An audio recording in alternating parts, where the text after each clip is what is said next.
आप देख रहे हैं एबीएन महाराष्ट्र। मैं हूं आपके साथ मुनीर आरिफ खान। नाज़रीन, महाराष्ट्र असेंबली इलेक्शन का बिगुल बज चुका है। गुज़िश्ता दिन महायुति में शामिल एक मंत्री यानी उदय सावंत की जानिब से एक प्रोग्राम के दौरान इस बात का इशारा दिया गया है कि आइंदा 72 घंटों में यानी आइंदा अब 48 घंटों में किसी भी वक्त महाराष्ट्र असेंबली इलेक्शन के लिए आचार संहिता का ऐलान हो सकता है, जिसके बाद अब महाराष्ट्र की तमामी सियासी पार्टियां सियासी तौर पर मैदान में उतर चुकी है। तरह तरह के कवायद शुरू कर दी गई है। तमामी नेताओं की जानिब से अब अपनी पार्टी के तमामी छोटे बड़े नेताओं के साथ साथ कारकुनान को, कार्यकर्ताओं को ये आदेश दिए जा चुके हैं कि वो महाराष्ट्र असेंबली इलेक्शन की तैयारियों में अब पूरी तरह से जुट जाए। नाज़रीन, वहीं महाविकास आघाड़ी और महायुति में सीटों की तकसीम ऐसा कहा जा रहा है कि अब आखिरी मराहिल में है और इस तरह का ऐलान किया गया था कि दशहरे के बाद किसी भी वक्त महाविकास आघाड़ी और महायुति अपने अपने उम्मीदवारों के नामों का ऐलान कर देगी। वहीं वंचित बहुजन आघाड़ी की जानिब से भी अब तक तकरीबन 10 से 15 उम्मीदवारों के नाम जाहिर किए जा चुके हैं। वहीं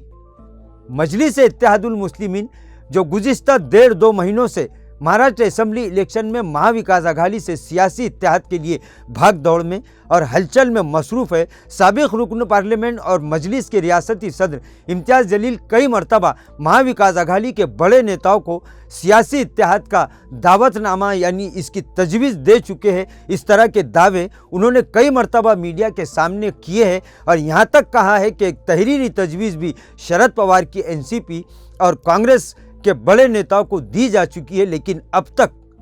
महाविकास आघाड़ी की जानिब से इम्तियाज़ जलील की इस तजवीज़ पर कोई भी फैसला नहीं हुआ, जिसके बाद अब ऐसे संकेत मिल रहे हैं कि इस मरतबा फिर एक बार महाराष्ट्र असेंबली इलेक्शन मजलिस-ए-इत्तेहादुल मुस्लिमीन तन्हा लड़ने जा रही है। इस तरह की बातें गुज़िश्ता 4-5 दिन से सोशल मीडिया पर चल रही थी, लेकिन आज से 2 दिन पहले एमआईएम सुप्रीमो यानी असदुद्दीन ओवैसी की जानिब से एक प्रोग्राम के दौरान फिर एक मरतबा महाविकास आघाड़ी को सियासी इत्तेहाद का फार्मूला दिया गया है। नाज़रीन, एक प्रोग्राम के दौरान पार्टी सुप्रीमो असद ओवैसी ने हरियाणा में कांग्रेस की शिकस्त पर ज़बरदस्त तनकीद करते हुए अब कांग्रेस और इंडिया अलायंस इसी तरह महाविकास आघाड़ी में शामिल तीनों ही सियासी पार्टियों को कहा है कि अगर मोदी को हराना है तो फिर सबको साथ लेकर चलना होगा। असद ओवैसी ने महाविकास आघाड़ी को अब ये तजवीज़ और ये प्रस्ताव पेश कर दिया है कि वो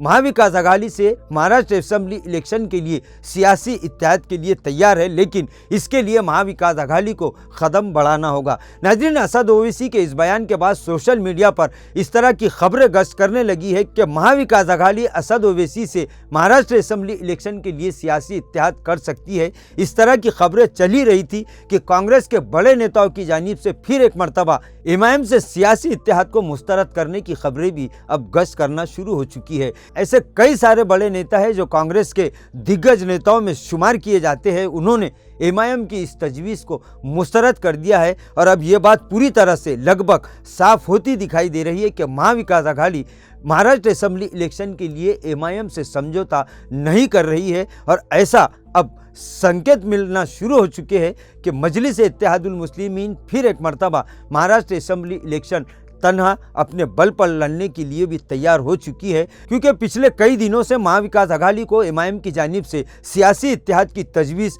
पेश की जा रही है, लेकिन इस बारे में महाविकास आघाड़ी की जानिब से कोई फैसला नहीं हुआ, जिसके बाद अब ये साफ होता दिखाई दे रहा है कि महाविकास आघाड़ी और एमआईएम में सियासी इत्तेहाद की ये तमाम राहें अब बंद होती दिखाई दे रही है और अब यही कहा जा सकता है कि महाविकास आघाड़ी अपने रास्ते पर और एमआईएम तन्हा अपने रास्ते पर महाराष्ट्र असेंबली इलेक्शन का मुकाबला करेंगी। नाज़रीन, आज के लिए बस इतना ही। कल फिर मुलाकात होगी कुछ नई वीडियो के साथ। तब तक के लिए हमें इजाज़त दीजिए। अल्लाह हाफिज़।